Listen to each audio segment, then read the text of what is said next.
Hey there, and welcome to the podcast Tiling Connect, hosted by Mark Moskwa. This show is designed to connect people with the best information intended to strengthen the business of tiling. To keep up to date with all the episodes, don't forget to subscribe. Tiling Connect is brought to you by Lux's Grates, the leaders in aluminium drainage, which are UV stable, rust proof and customisable on site. Available at your local tile or plumbing shop. Hey everybody, Mark here from Tiling Connect. Welcome to today's episode. We're here in our studio today, so pretty exciting, and the podcast is going great. We're really pumped to actually have a guest returning back on the show today. I have Luca here from Aesthetic Tile and Stone and the Tile Shop, you know, a multiple faceted business owner now. Luca, welcome to the program. Hi Mark, thank you. Awesome, mate. Tell me, how have things been? Like, you know, we recorded the last episode back March of 2023. What's been happening in your life since then? Lots. Wins, challenges, meltdowns, highs, lows, pretty much everything you can throw at it. So, no, it's been a really interesting journey over the last 12 months, kind of personally and professionally. And I think there's been a lot of learnings as to kind of where we're going next as a group of companies now, and you know where I'm going next is, I guess, as an individual in my level of leadership and all that type of stuff. So yeah, it's an interesting space that we're going into now. That's awesome, mate. Really good to hear. I mean, if you had to pick, and you mentioned meltdowns, and I'm going to go there, right? Because meltdowns are good because we learn from our mistakes, right? And I think we spoke passionately about this in the last recording. What sort of meltdowns? Give us an example. What did you learn from in the last 12 months? Oh, I think it's, you know, from where we were at, I think 12 months ago, we just launched the tile supply and we opened up our showroom in Mullendina. So we had a factory there and we used the factory floor and opened up our shop. And then very, very quickly, actually, after the podcast last year in March, in April, we signed a lease for a commercial premises on a big, busy main road on Bundall Road. So that kind of shifted our trajectory a little bit, and it brought a kind of a 3-year plan for the tile supply into a kind of a 12-month plan. So we really had to quickly put our big boy pants on and develop these systems and all that kind of stuff that we had to do, and obviously deal with the challenges that came with it as well. Because we as a group of companies now, we doubled our revenue almost overnight, and that came with a lot of challenges. We were struggling on the delivery side, the admin side, the development side, myself personally with like the leadership side and the management side, and having to level up as an individual really, really, really quickly. And also when you have no choice is it's another beast altogether. Yeah. And it's something that I honestly didn't expect, but I guess more so embracing that and going, okay, well, this is like the next level of where we're going. I mean, the meltdowns probably just would have been personally, just going, what have I done? but like trying to learn from everything, I guess, because every single thing has a lesson, right? That comes with it. And it's all about being humble and going, okay, what can I take away from this? And what is this challenge trying to teach me now? And how can I learn from it? And always asking the question, what can I do differently moving forward? So it's been an interesting 12 months. Yeah, mate, that's fantastic and great share, right? You know, we cover this quite a bit I think I've shared it with you before that I'm now a member of the SCS group up in Queensland in Brisbane, and we've just started up a new group for regional searchers, and we're all in training mode at the moment. So and on Monday night, we're at our second training session for the year, and this particular special group is all about doing remote searches out in national parks and things like that. So it's a select group of people.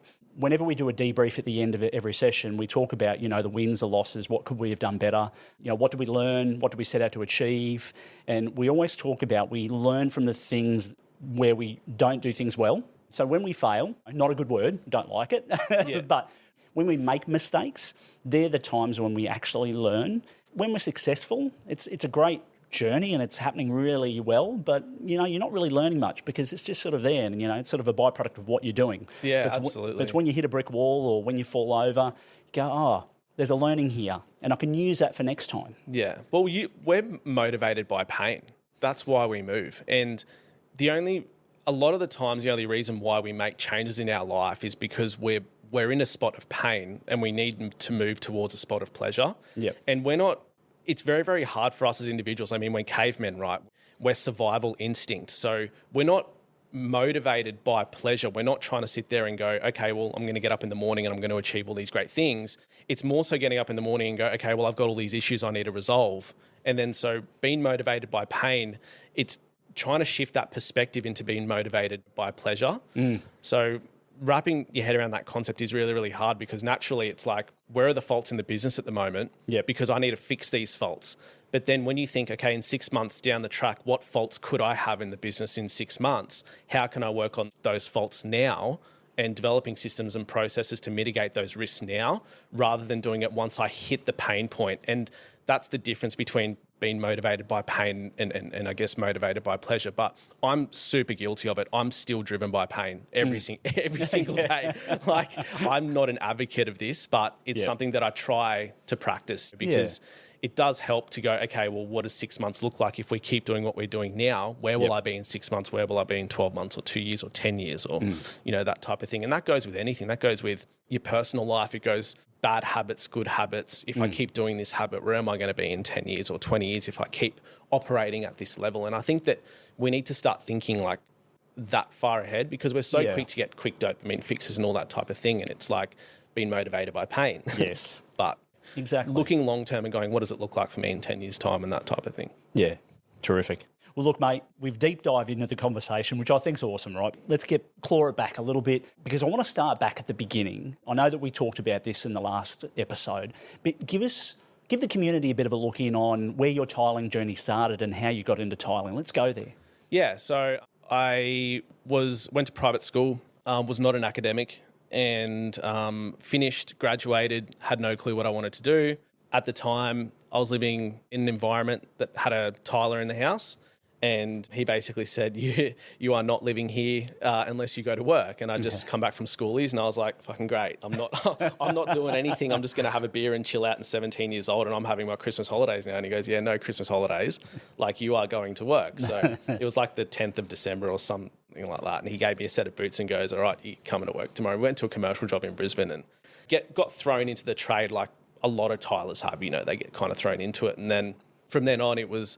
I was super motivated in my apprenticeship. I really, really wanted to be a tiler. So I did everything I can to kind of step up in my apprenticeship, but I also made, the mistakes that a lot of apprentices make too, when having days off and this and that when you're not supposed to. But for the most part, I was really motivated to get my qualification, and I was going to get my qualification and leave the industry and just go, that's it. And I actually did that. I left the industry for 6 months and I got a job as a stockbroker.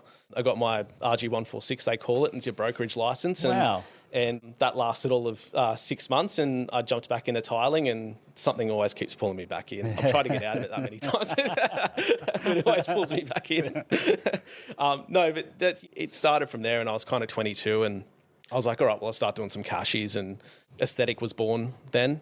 We went through the whole journey of working as a one-man band for a long time, and I tried hiring staff in 2014, 2015, and then not knowing how to manage staff, losing them all. And it was only as recently as 2018 that I was on the tools by myself doing everything on my own. So mixing glue, grouting, quoting, driving around, doing a couple of defects if they are here and there, and managing clients and all that type of thing. And then I had a big job fall on my lap, and I was like, it was a massive house. Yeah. I don't know if I mentioned this in the last podcast, but it was like a $7 million build. And the builder approached me, and I'm super, super grateful for this opportunity still to date, because it's really what set me on the path to where I am now. Yeah. And it was kind of like that fake it till you make it type mentality. And he just goes like, do you want this job? And I was like, yeah, all right. And I was like, I didn't even know how the hell I was going to execute this thing. It had like 10 bathrooms, a basement car park. Like it was massive, massive house. To build it now, it'd probably cost you like 14, 15 million, because of the prices. But yeah, look, I dived into that. I found a crew, and that's when I started developing a team and all of that. So went through the stages, learned how to hire and manage supervisors and all that type of thing, and went through those sides of the business, I guess. Yeah. Got a business coach on board, which has been very, very fundamental for the growth, and made a shitload of mistakes, cried, didn't sleep, went through massive anxiety issues personally, mental health issues, and all those types of things, which we might dive into in this podcast. And yeah, absolutely. And yeah, so just pretty much everything, they throw everything at the kitchen sink kind of thing, and just ended up staying strong and staying in it and having like a higher vision. But then eventually I knew that I was going to eventually just build something bigger than me. Yep. Because it was still me managing kind of 12 to 15 tilers on my own. And I was like, okay, well, that's kind of it. I was like, where does it go from here? But then I was talking to one of my colleagues about starting up a tile shop, and we were supplying tiles. And at that stage, we'd just finished Q1 refurbishment where we retiled all the common areas and pool areas of the Q1 resort and spa. And we supplied the tiles for that. And we've been supplying some tiles within our installation contracts. And I said, you know what, I'll just start open up a tile shop. And my colleague Jenny, she said, no, like, wait. And she's always great at pulling me back into the realistic side of things. And then I waited a year, and then we finally agreed, let's pull the trigger and get this done. So, and that's when we decided to run like a hybrid aesthetic tile and stone, really still focus on aesthetic tile and stone and building that business out, especially from like a structure perspective, which is we've really been focusing on the last couple of years. Yeah. But building the tile supply as well and having that as like a complementary to both services, I guess. And that's where we've come up to where we are today. Yeah, interesting. Like I find it a very unique story.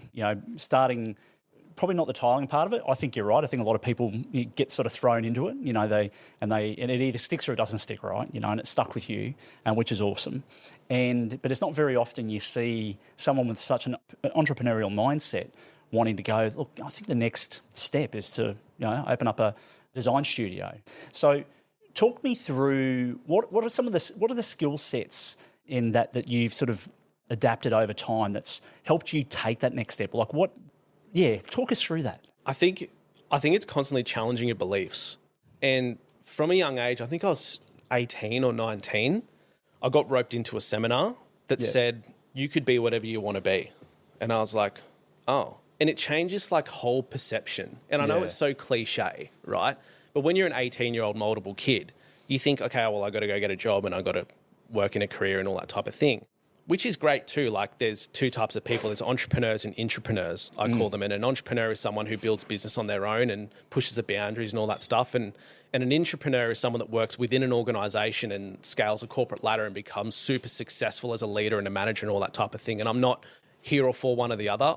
I'm very inspired by the individual that's on that kind of particular journey. And, I chose the entrepreneur journey literally from that moment when someone said to me, in 2 years' time, where do you want to be? It was interesting. I had this guy and he was super wealthy and I was 18 and he goes to me, where do you want to be in 2 years? And I literally said to him, I want to live in the Oracle building in a sub-penthouse with an R34 GDR skyline. And I was like, and I don't know how the hell I was going to get to there in 2 years. Like I'm a first year apprentice earning $7.20 an hour. So I didn't really know like how the hell I was going to get there, but just thinking and pushing that mindset and going, okay, well, I know in 2 years' time, realistically, I'm going to be a third-year apprentice making $13 an hour, but there's no way in hell I'm going to have this, what I said I'm going to have, but at least I'm challenging and opening up that side of my brain. Yep. And so people say, like, is the entrepreneur life for everyone? And a lot of people say anybody can do it. I kind of agree and then I disagree at the same time, because you really need to be courageous and you need to start challenging everything that you've learned about yourself, and you need to go, okay, well, I'm doing this at the moment. Can I do this? Which is like 20 or 30 steps forward, and challenging that side of your belief. And you really need to be courageous in doing that, because I say courageous is because you need to shut down a lot of your programming that you've had from when you were a child and your upbringing and everything that you've been taught at school and all that type of stuff. You need to sit there and you really need to dissect it. But then when you do that, you do get this like level of empowerment and go, I know that there's something more. And there's a lot of people out there, and I felt this when I was tiling in 2017. I know specifically I had a thought where I was like, there's something more, like, and I don't know what it is. Like I had this inner gut, like feeling like this drive. And I was like, there's something more than me just going to work and tiling. That's for me. Yeah. Like anybody can go to work and tile, and if they're happy, but I wasn't happy. Yeah. And I was like, I needed something more for me. And so I needed to start exploring that. And that's why I started making these big, bold moves, because I needed to try to work out what was actually going to work for me in my entrepreneurial journey. And then now to answer, I hope that answers your question. Yeah, but like, absolutely. That's what's taken me down the journey. Yep. And then now I've got these very, very BHAGs. I heard you say it on the podcast the other day, right? Big, hairy, audacious goals. And I heard that from someone who inspires me a little bit as well. And yeah, I really, really want these BHAGs around me. So I'm constantly pushing the boundaries, but it's also important to be present, because I disagree with hustle culture. I was all for it up until only recently. Yeah. And now I'm all about mental health, sleep, nutrition, training, being a good leader, being a good husband, being a good friend, setting boundaries, being really, really good with your personal and business boundaries and all that type of stuff too. So it starts to get quite complex when you make these big, bold moves, but I'm on the journey to kind of figure out what works for me still, yeah. Yeah, nice. I'm not sure what's happened, but I'm feeling, this manifestation of synergy between you and I, because I literally had the same train of thought last year. Getting off that hustle culture train, it's a big step to move away from it, but certainly there's a lot to be said to just focusing in on some real core stuff. And like you've just mentioned, family, mental health, friends, setting yourself up for success every year. You might just choose one or two massive big goals to go after rather than trying to do 50 things in 12 months and you get 30 things completed. It just doesn't work. Yeah. It's one of those, it doesn't work for me. And it's just one of those things that I found I had to make a shift and do a change. And 2024 so far turns out that's the year. That's the year to do it. And we'll talk about that off camera. Yeah, all good. But yeah, so yeah, look, that's great. I mean, I want to know more about the transition from, tiling contractor and setting up a really successful business, which is still operating, of course, by the way, too, into tile shop. Tile retail design centre owner. How do you do that? How do you take that step? Like, talk us through that. That step has been really, really challenging. Yeah. Like, if I was to be honest, dealing with like mental health issues and ADHD and all that type of stuff makes you hyper focus on one thing. And then so trying to spread yourself without losing focus has been probably one of the biggest challenges that I'm currently working on. And I guess I'm a proud person, and that can work against you at times. And then so I used to say, like, I'm the operator of a very, very successful installation tile business, right? Yeah. But that's my one baby. And now I'm trying to develop a second baby, but now they're not babies. They're kind of adults, and I'm working with them. And to compartmentalize that has been really, really tough for me, because I've always wanted to focus on one thing or another thing or another thing. But I'm trying to integrate them now, where they were I was thinking of them as two separate entities, but now I'm trying to integrate how I operate on a day-to-day basis mentally with them, where I'm not trying to focus on one or the other, but I'm trying to integrate both together. And that's been, I'm a bit lost for words, but it has been a really tough journey because I'm still learning about that side of it. And I thought initially that I'd start a tile shop and people will just walk through the door and buy tiles. And whilst we've been insanely successful in our first 12 months, it's still not how to operate a business. And then so that's what's been really challenging over the last 12 months for me, is learning how to operate. I almost have to double my leadership overnight, because I've got a certain level of leadership that I operate in with aesthetic tile and stone, but I've had to double my leadership in a very, very short amount of time, especially because the tile supply exploded so quickly. Yeah. And then so when you've got anxiety and ADHD and you're trying to be a great leader and you're trying to be a great husband and you're trying to do all these things, I'm not saying you're successful in any of those areas, but you're just trying at least, trying to integrate both of them and then level yourself up very, very fast personally has been definitely my biggest challenge. But now I've got tools where I'm starting to learn how to do that more effectively. I'm definitely leaning into my authenticity and my personality, which naturally comes with being able to develop rapport and speak with people and all that type of thing. But I'm also a control freak, and I need to see things in front of me. I need to see data. I need to see production. I love individuals that are self-motivated in my organisation. So I'm very big on hiring high-level people, and we've got some amazing people in our organisation. Like, I would say borderline best in the country. But that's because I love highly successful individuals that are proud of what they do, but are also very, very self-motivated. But having that, also hiring high-level people means that I need to develop into a high-level leader very, very, very, very quickly. And then so that's my next level of development that I'm going through at the moment, to basically take these businesses through the stratosphere. But also not starting like a tile shop, not losing focus on the installation side as well, because very, very quickly someone can go, oh, I'll do that, I'll start that, but then leave the other bits and pieces behind. Whereas I've still been very, very focused in the core side of it, which has been aesthetic tile and stone, but then making sure that both teams have what they need from me to be able to develop and grow into these big visions that we have. Yeah, absolutely. Tell me, how important is it to have the right people around you when you're doing what you're doing? If I was to like reflect and go, okay, well, what if I didn't? If I didn't have the right people around me, where would I be? And I would literally just be a one-man band. Because to look at the other side of that question is, if you don't have the right people, well, I'm just going to have to do everything myself. And I'm going to have to control every single aspect of the process because I don't have the right people and I don't trust the people that are around me. And I think that one of the biggest motivations in the scalability of growing is because I trust the people around me. And that also means that they are the right people, right? Because then I can stick my head in the clouds and I can start thinking about all these BHAGs, all these big goals that I have. And I can go, I know that I'm going to push for these things because I've got a team that I trust, that are solid. They want to develop, they want to improve. Because no doubt when you grow business and you change and you grow, the individuals have to be willing to change and grow as well. Absolutely. Because if they're not, they're just going to get left behind. And I mean, my goal is to always make sure that my team is willing to grow as well. So the right people are people that you trust, obviously that do their jobs, that they get paid their salary for and all that type of thing. That's great. But also the individual that's on board with the vision of where we want to go as an organisation, because you start pushing boundaries and the boundaries get really, really uncomfortable and they get super challenging, and not for me, for everybody. Because high-level individuals, they come on board with like 10 years of experience in a certain thing. Yep. And then you go, by the way, I'm just going to change everything that you know about the industry in a matter of 12 months. How do you feel about that? They'd almost tell you to jam it. Yep.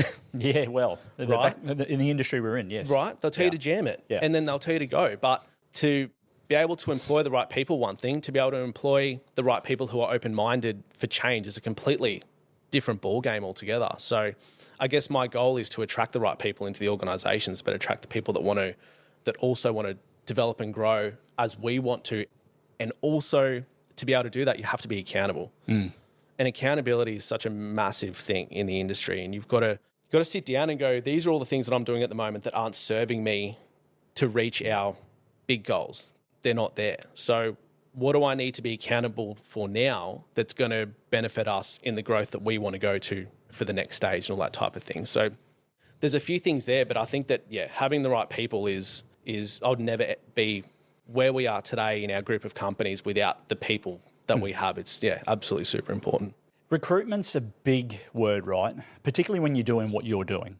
How do you go about, what are your tricks for identifying, really good people and bringing them into the organisation? And before you answer that question, I imagine that envisioning myself now having a job interview with you today, and I can imagine how passionate you must explain that to people when you're actually sitting them down about, this is my mission, this is the vision, this is what it looks like. So how does it work? Like, how do you find the right people to bring in? Oh, it could be as simple as a click. Like we'll sit down and we'll interview 4 people. We'll have 100 applications. We'll phone interview 10 and we'll face-to-face interview 4, for example. Yep. And it's like, there's so many clinical, technical aspects of running a business, but then there are times that you just really need to lean on how you feel and your gut. And one resume might look great on paper, but it might not fit right when you're speaking to the person face-to-face. And I understand people might be nervous and all that type of thing too, like I get it. But the reason why we have the culture that we have in our organisation is because we've been very diligent in our recruitment process, and we've made sure that we've brought people on board that have that culture. They have the ability to improve the culture and have that personality that we're all going to click together.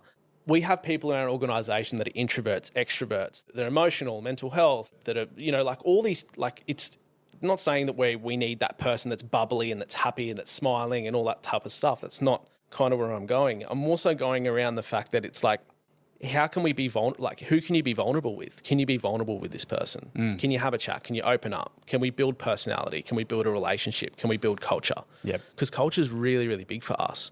So when we interview people, we do so to the point where we will percentage-wise look at resume, look at technicality, look at all those types of things, but also look at who do we click with and who's going to be a good fit in our organisation and who's going to teach us stuff. Yeah. Because we're not like I've got people in the organisation that are way better than me in so many different parts of our space. So I want to make sure that we bring people in that are not going to hesitate to speak up and say, these are the things that we can do better.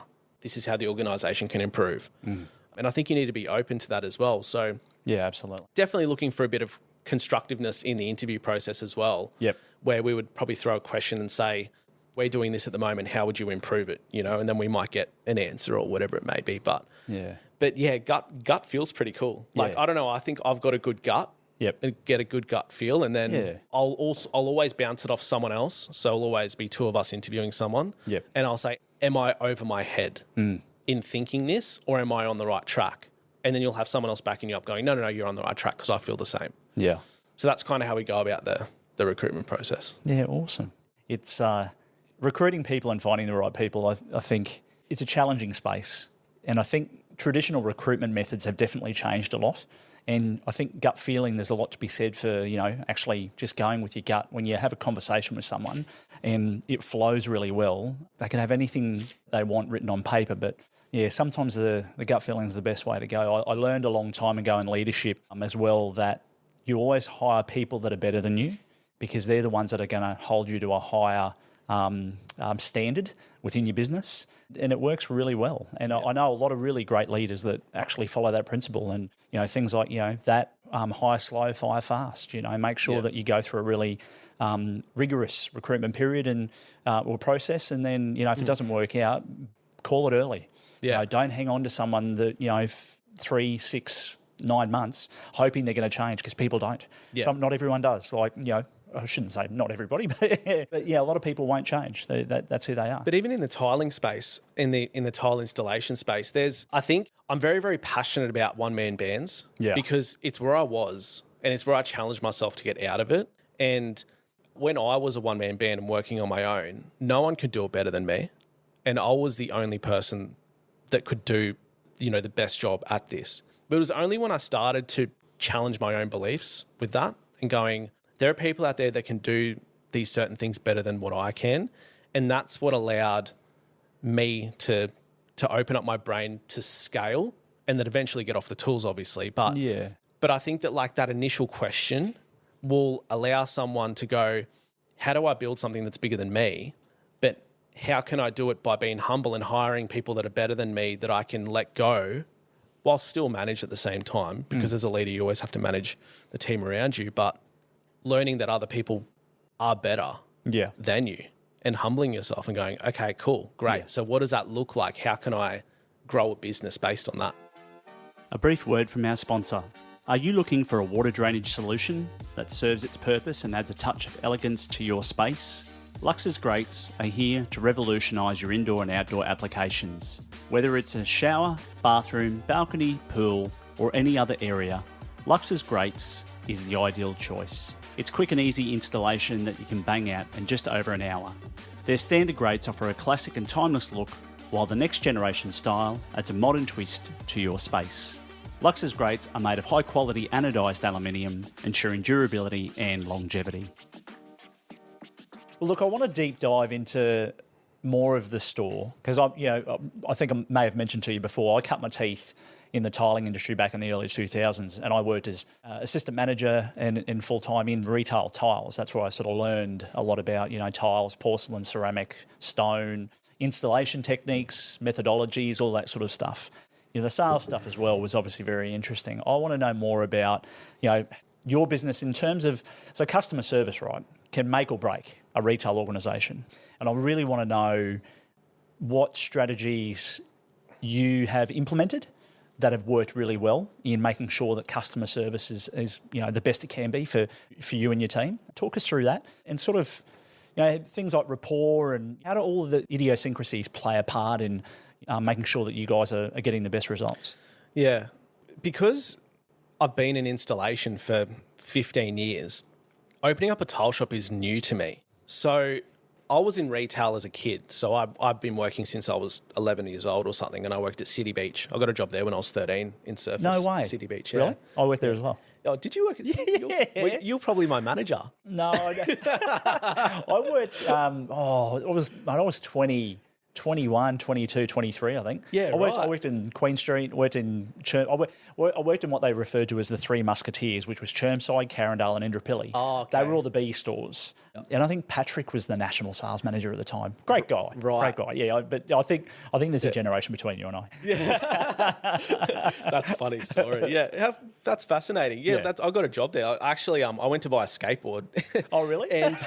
And there was a little chip on the edge of the skateboard. And I said, "Oh, can you give me a $10 discount?" And they looked at me. They were like, "Do you want a job?" And I was like, "I'm not even legally allowed to work." And they ended up giving me a job. I don't know how. But I worked at City Beach until I was probably 15, and then I got transferred to Billabong. And I worked at Billabong at Packers until I was probably 16, and then worked at Coles. And then I went into tiling.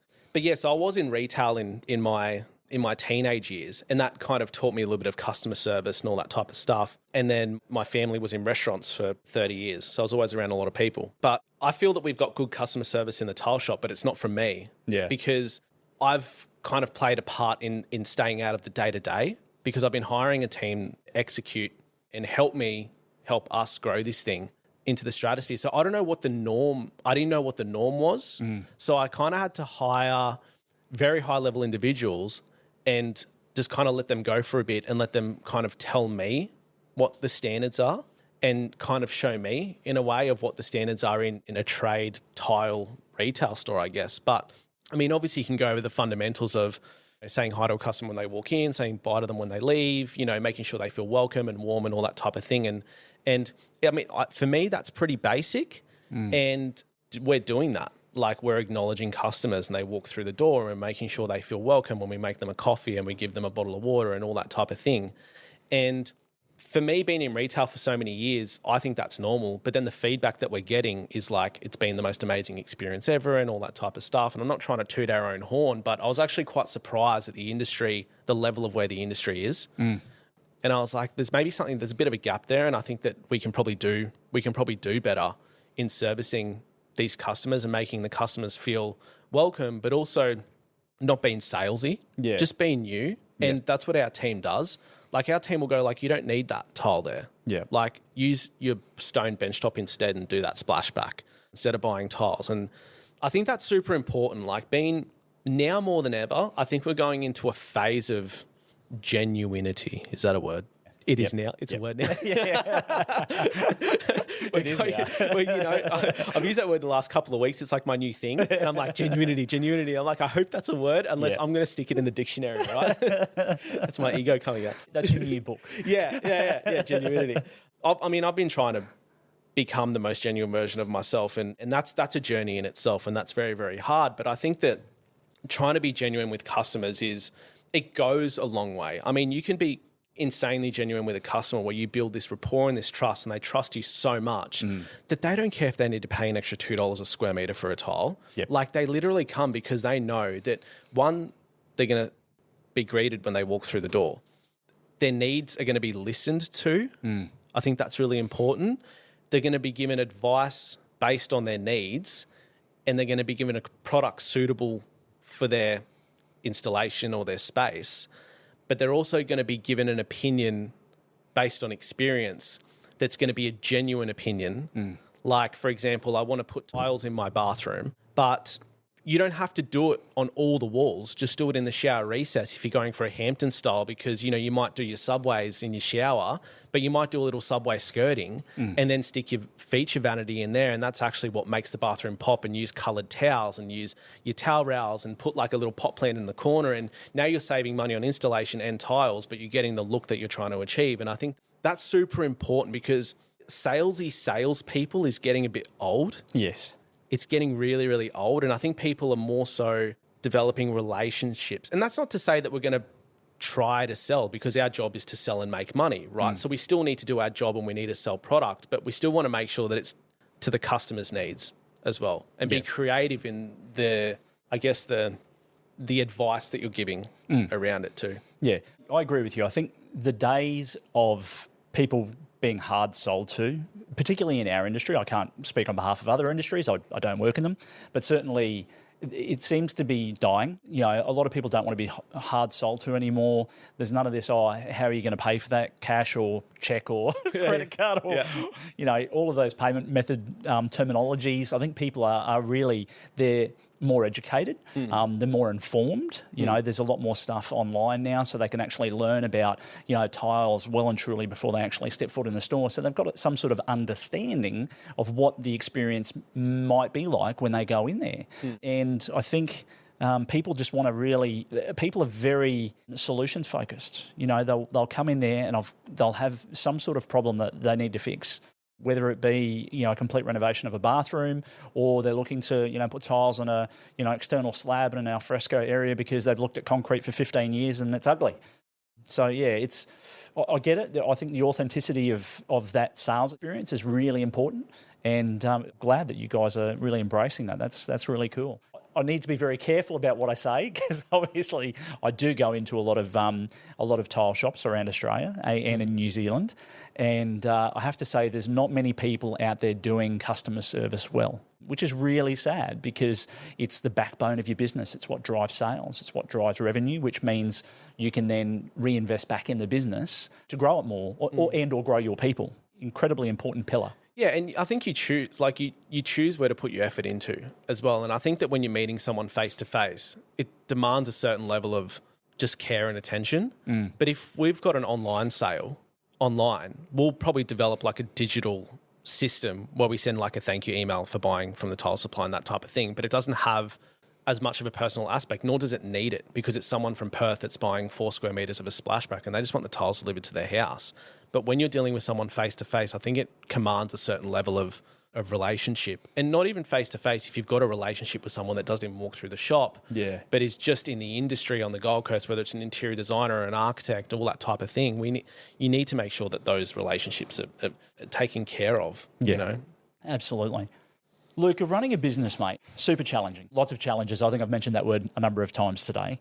Talk us through some of the strategies that you have as an entrepreneur, right? And we've spoken about that as well, that could potentially help people that are struggling in that space, because I imagine that there's a lot of people out there in the community that are doing similar things, and we like to learn from others. So tell us about some of those strategies. What do you do? What do you do differently? I think it all starts with awareness of yourself and your triggers, because you can be very easily thrown around day to day based on your triggers and your emotions. And definitely not to say to put your emotions aside, is to become aware of what comes up, because the things that come up, if you don't understand why you're getting triggered, these things can hold you back from progression. So like, as an example, I'll probably use personal examples, are probably a bit easier to explain. Yeah, of course. When I was 23, my best mate passed away. I got this massive anxiety that hit me in the stomach, and I couldn't go to restaurants. I couldn't go jump in an elevator, and I was like, what's going on? When I was 25, it like doubled down and hit me really, really hard. And I was like, what? Like, what is this? I didn't even know it was anxiety. And it just hit me so hard. And I just remember losing my appetite completely and not being able to walk into a shopping centre or even a doctor's surgery to get a checkup, because my claustrophobia was like through the roof. I couldn't pinpoint what it was, and 100% it was definitely holding me back from, you know, becoming the best version of myself. And then also to kind of offset that, to numb out, to dopamine fix, to get rid of that, you'd party on the weekends and all that type of stuff. That would be your remedy, right? Because it would calm the brain, it would settle you down, you'd have a massive hangover, so you can't really think about business or work or anything. And then you'd operate the next week and kind of do it again. And you develop these tools of management that are just completely destructive. And my wife, she's amazing. Me and Helena have been together for 10 years, and she's a psychotherapist, and she's really been the one to hold a mirror. And if I was to say that anybody's helped shape me into the journey that I'm having at the moment, it's definitely her. And And holding a mirror up is really hard. Like, it's super, super challenging because it's basically someone telling you all of your faults and all the things that are going on with you. But it's also someone telling you, like Hershey's saying, like, you've got anxiety. Like, we need to sort this out. And then so the holdbacks of these types of things, and the reason why I say awareness is because you need to be able to understand the things that are happening inside of you. Yeah. And so I started going to see a psychologist and started to work out where this anxiety is coming from and learning all these types of management tools, which some worked and some didn't. And you got the point of, then you start avoiding it and you're going, oh, no, it's just anxiety, just push it away, rather than a new tool for me now is kind of accepting it and going, okay, well, it is what it is. It's never going to go away. How am I going to manage it? So it's been a huge process since I was kind of 25 to I'm 33 now, to try to understand how to best manage myself and be the best version of myself and be clear.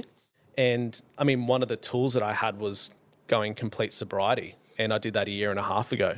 And I did, it was December last year that I had, one night at the end of the year. But apart from that, it's been a year and a half of this clear mindset. Actually, when I did that in December, I had a few drinks and stuff, I documented the whole thing. And really? And I documented how I felt on the night, day 1, day 2, day 3, day 4, day 5, day 6, day 7. And it's unbelievable. It's a powerful process. It's unbelievable what does when you do dive into that stuff and what it does to your physiology, your mental space, your clarity, your anxiety, depression, all of that type of thing. And I thought it was quite interesting because I'd been sober a year at that point, and I thought, you know what, I'm just going to document this and see what it's like. And it's a real wake-up call, hey. Did you, and not to interrupt too much, but did you track your finances as well on your past to the present with that? Oh, like when I was partying like every single weekend and stuff like that. Oh, yeah. Yeah. Of course. Big difference? Oh, yeah. I don't want to say. Could have bought a second house. Yeah. It's just crazy. But like, people do certain things at certain times of their life depending on where they're at and what their needs are. And they have coping mechanisms because they don't know any better. Because they're like, this is the thing that calms me down, or this is the thing that gets me straight, or whatever it is, because I don't know any better. But now, for me to challenge that in the way I deal with my anxiety and mental health challenges and stress and all that type of stuff now, is sobriety is probably one of the best things ever. Not to mention what it does for physiology.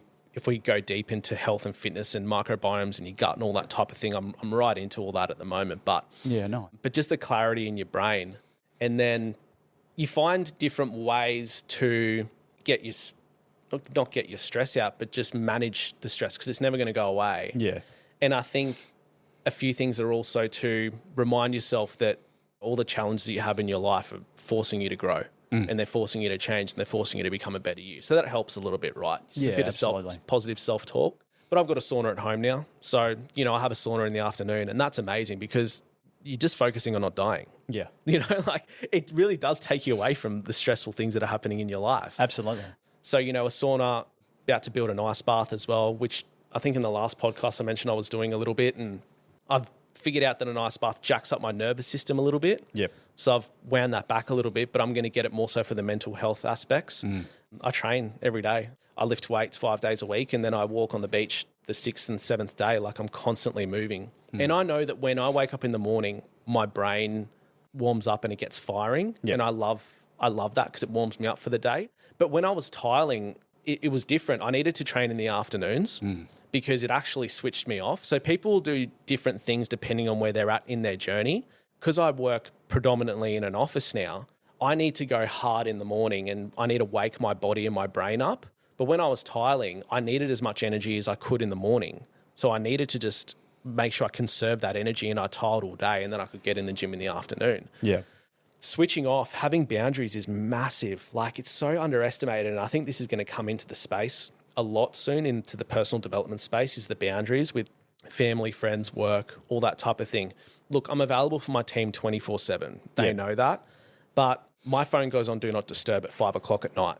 And it's like, no one can get me after that point. And all my team have my wife's phone number. Yeah. And if they need anything, they can call Helena, and which rarely happens anyway. But having these boundaries allow me to stay clear in my journey, because I know that when I go to work, I'm insanely efficient. Like my efficiency is through the roof because I'm not dabbling in work at 7 o'clock and 8 o'clock at night and then 5 o'clock in the morning. And my brain's all over the shop. I know when I'm at home, I'm at home. When I'm in the gym, I'm in the gym. When I'm at work, I'm at work. And I think that's really helped me because it gives me a bit of control. And it helps you with, you don't have as much anxiety and that type of thing anymore because you kind of know what's coming up next. And then food, diet. It's just, it's massive.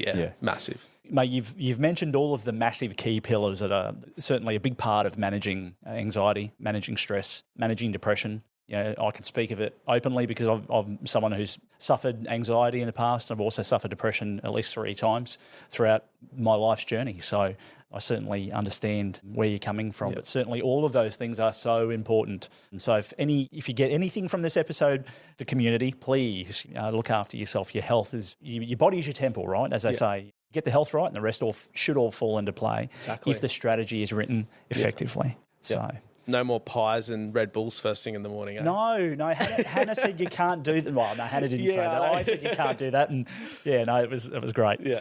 Luca, we've mentioned mental health, or you've mentioned mental health, and I've mentioned mental health a few times during today's episode. And I think we've both. I know that I've experienced depression a number of times, and I've learned a lot about the triggers, how things operate, my mental health space, the anxiety levels, the food, looking after myself, and they're all massively important things, right?